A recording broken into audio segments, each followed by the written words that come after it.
Good day, everyone. Tubo Productions here. Welcome to our podcast. I'm Charles Bolivar, and today we will discuss SCG 15, a topic that's close to our hearts.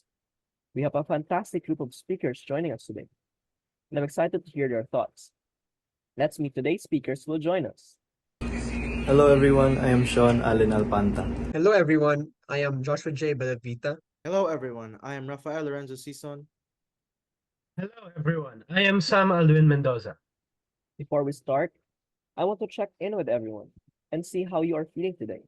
Is everyone doing well? Yes, Charles, Yes, I'm doing very good, well. very good. Looks like everyone is doing well.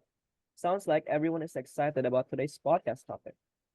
So, to start things off, why don't we let Sean tell us what SCG 15 is and what is it all about? Sean, take it away. Thanks for that introduction, Charles. SDG 15, Life on Land, is a vital goal that aims to protect and restore our planet's terrestrial ecosystems. It symbolizes by a tree and is one of the 17 Sustainable Development Goals. Its primary focus is to combat desertification, sustainably manage forests, and halt the degradation, not to be confused with another similar SDG though. If I am not mistaken, the SCG you are talking about is climate action. Exactly right, Charles. We are not here to talk about climate action, but rather life on land. For understanding, let me briefly explain their difference. Climate action focuses on issues like climate change and pollution, while our SDG Life on Land focuses on preservation and land resources.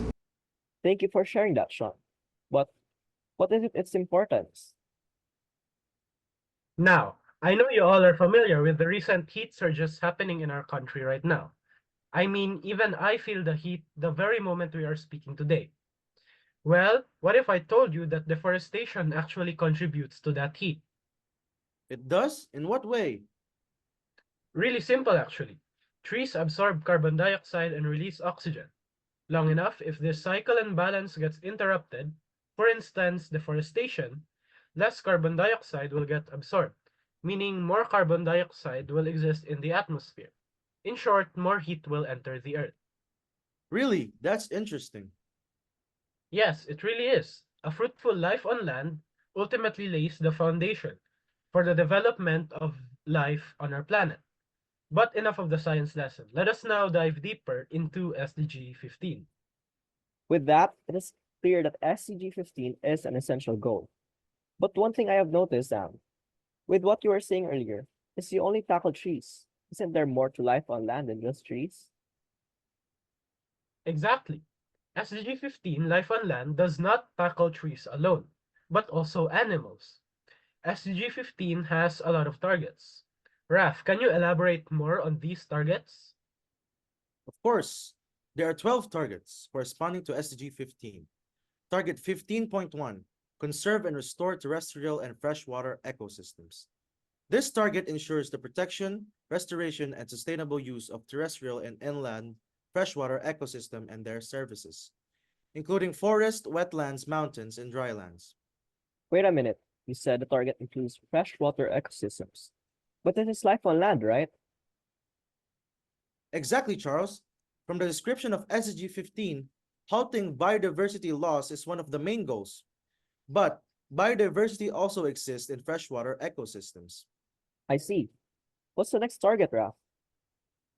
Target 15.2, end deforestation and restore degraded forest. I think this is self-explanatory. It encourages the sustainable use of forest. It also promotes reforestation and afforestation. Hmm, I was wondering, what is the difference between reforestation and afforestation? Not much, actually. Reforestation is restoration of decreasing forest, while afforestation is planting new trees in an area without trees before. Either way, both would be beneficial. It actually aligns what you were saying earlier, in which you said that forest plays a role in our development. Great. What's the next target? Target 15.3, end desertification and restore degraded land. This one's familiar to the previous target I just mentioned. It aims to combat desertification and restore degraded land and soil, particularly areas impacted by desertification drought, and floods. Wait, so even desertification is present in the Philippines? That's right, Josh. But desertification and land degradation have been a major problem here in recent years. Honestly, that's hard to believe. But more importantly, that is actually concerning. Ready for the next target? Well, not really target, but more so targets. I will combine these two together since they are of familiar definition. Target 15.4 ensures conservation of mountain ecosystems, and Target 15.5 protect the biodiversity and natural habitats. The main focus of these two are biodiversity conservation and reduction of the degradation of natural ecosystems. So these are the targets that focus on animals? To an extent, yes, the target focus not directly on animals, but rather the habitats that these animals live in. By improving the biodiversity of these animals' habitats, it will also indirectly affect them. That's very insightful indeed. What about the targets in which animals are directly the focus? We will see later, but on the topics of targets, I think my mouth is paining from all the speaking. Sam, would you mind taking over as a target man? Well, I guess I have no other choice. Where were we again? Okay, for target 15.6.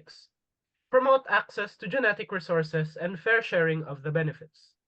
Access genetic information? I'm a bit confused, Sam. Would you mind explaining that?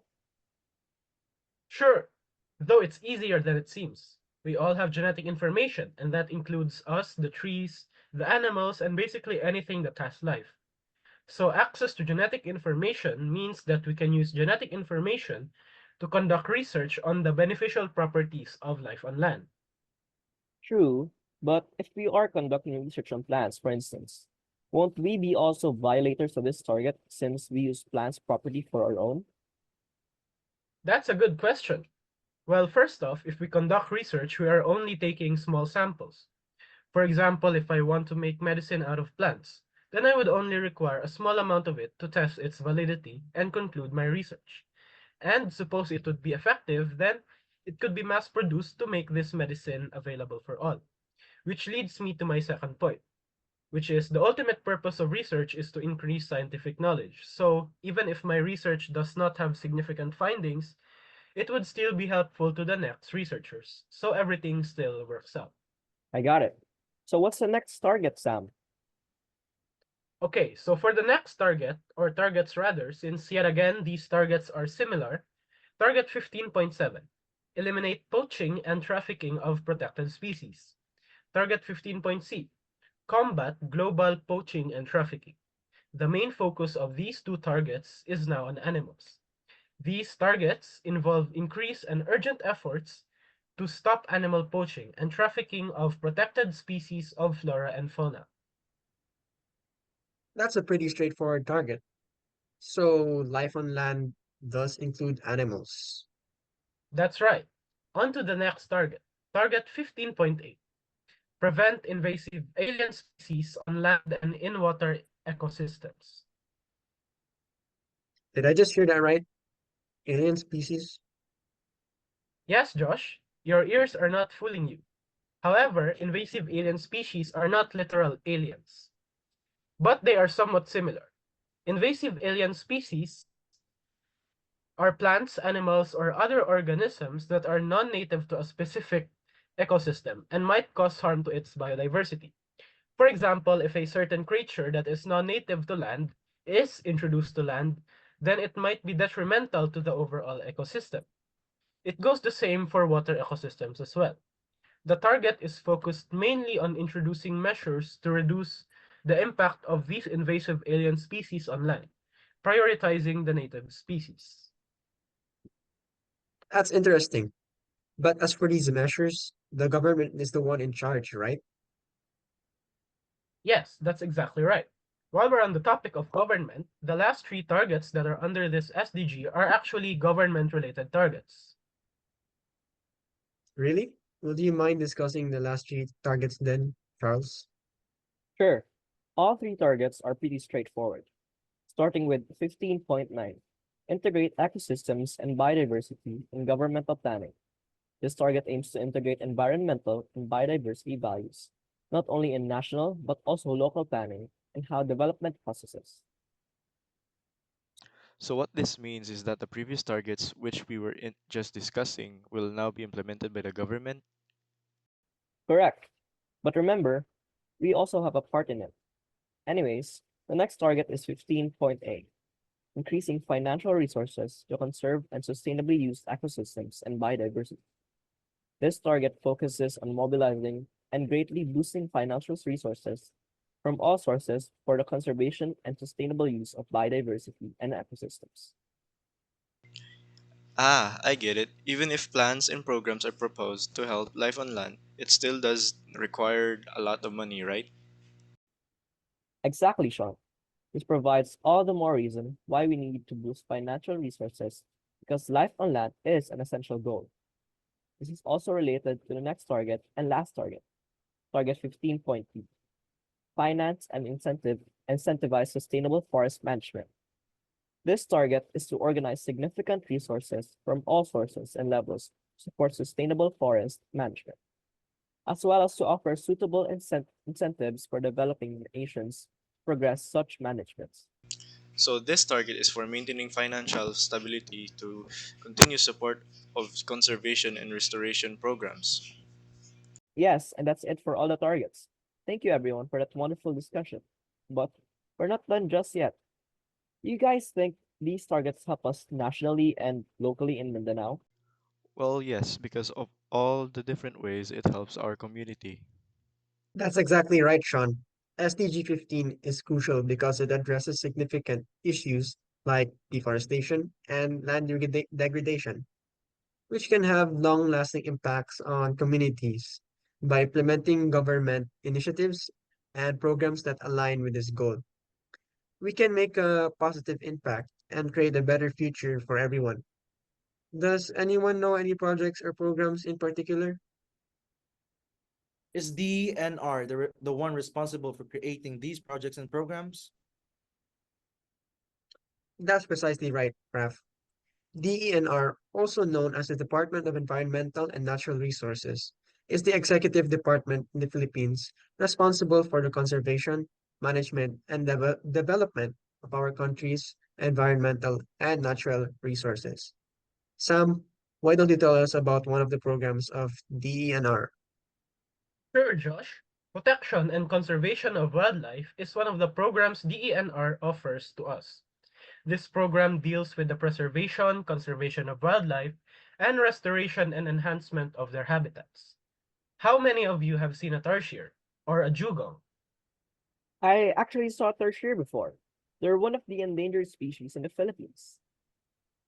That's right, Charles. Actually, this program enforces wildlife laws, manages critical habitats, and conserves threatened species like marine turtles, dugongs, tamaraws, tarsiers, and more. So hopefully, in the future, we should expect to see more of these species. This reminds me of another program DENR has, which is the Enhanced National Greening Program. What's that, Sean? Well, the Enhanced National Greening Program is a program that aims to reforest the estimated 7.1 million hectares of unproductive and degraded forest lands. Wow, that's a pretty big area to cover. Yes, I agree. This program aims to accomplish this with the use of the investment and participation of the private sector and local government units and with the use of the people's organizations. Wow, are there more programs that supports this SDG? Yes, there actually is. The Protected Area and Development and Management Program will directly contribute to Target 15.2 by ensuring that the current NIPA's coverage is rationalized with the use of retaining and prioritizing high biodiversity values. What is this program for, Josh? Well, essentially, it helps ensure the continuity of full stream goods and ecological services coming from conservation areas. It helps improve the resilience of ecosystems when faced with climate change and will help protect natural habitats. Wow, being able to know about these programs really makes me happy. It's nice to hear about how we are making an effort to protect our wildlife. Shows you how playing our part can help heal our world. Yes, Charles, the programs and our actions do help, but we also can't ignore the challenges that prevents us from attaining this goal. A prevailing challenge that seemed to be popular is the lack of awareness and implementation from the people. I agree with that, and I think that the only way to overcome that challenge is for the government to take part in spreading awareness. This can be done through educational campaigns, workshops, seminars, and community events involving citizens. In addition, the utilization of media is necessary. If there is one thing that MIL has taught us, it is that the media is powerful. Collaborating with media outlets to spread awareness and info to the public and making campaigns on social media for everyone to see are great ways of utilizing media to spread awareness. I also think that another challenge that is prevailing is the unsustainable use of land by intensive agriculture and infrastructure development. As areas of land are being used to develop a residential area, expand the urban area, or used for agriculture, we lose the opportunity for reforestation. You know, I have noticed that every time I go downtown, and I think that the only way for us to overcome that issue is if the government really does something about that, like setting regulations and borders for plots of land that should be untouched in order to restore and promote biodiversity. If I may add, doing so can help combat deforestation, enhance carbon sequestration, and restore ecosystem functions. Right. We've talked about the media, the lack of awareness people have, and land areas that should be controlled and protected by our officials. But what about those who already know about these pressing issues? I was just wondering about the same thing, Josh. That's a great question, Sam. Take it away. Well, to me, I think that is an implementation problem. Right. Some people aren't interested in helping the environment. It may be because of laziness or inconvenience. I agree with that. It's not uncommon for people to just haphazardly throw out their waste anywhere. In fact, you see these things happening around the streets of Davao. It's actually quite sad to see how far these things can go to the point of pollution and how filled forests turn into deserted lands. Yeah. It really makes you realize the impact and power our actions have on our environment. That is why we should be cautious of what we do. We should all be reminded that we only have one home. There is no planet B. Each and every one of us must make an effort to help heal our home before it is too late. It's clear that achieving SDG 15 requires a collective effort. As we wrap up today's discussion, I hope our conversation inspires our listeners to take action and contribute to preserving and restoring our planet's terrestrial ecosystem. Let us give a big thanks to Sean, Josh, Raf, and Sam for sharing their insights and passion for this vital cause. Once again, this is Tubo Productions signing off.